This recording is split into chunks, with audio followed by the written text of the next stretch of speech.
Chittagong elephant এক্সপ্রেসে চাঁদা আদায়ের অভিযোগ ওঠে ডিউটিরত আনসার সদস্যদের বিরুদ্ধে। নিষেধাজ্ঞা শুধু কাগজে কলমে, বাস্তবতায় চট্টগ্রামে আনসারদের রমরমা চাঁদাবাজির ব্যবসা।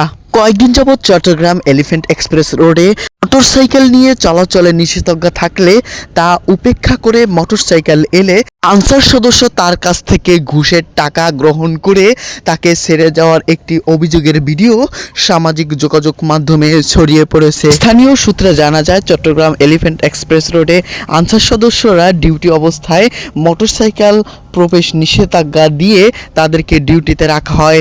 সে সময়কালীন তিনি মোটরসাইকেল সে চলাচলে তারা প্রমোট করে সেখান থেকে টাকা গ্রহণ করার সময় আশেপাশে থাকা সাধারণ মানুষ সে ভিডিও ধারণ করে, পরক্ষণে তার সামাজিক যোগাযোগ মাধ্যমে ছড়িয়ে পড়ে।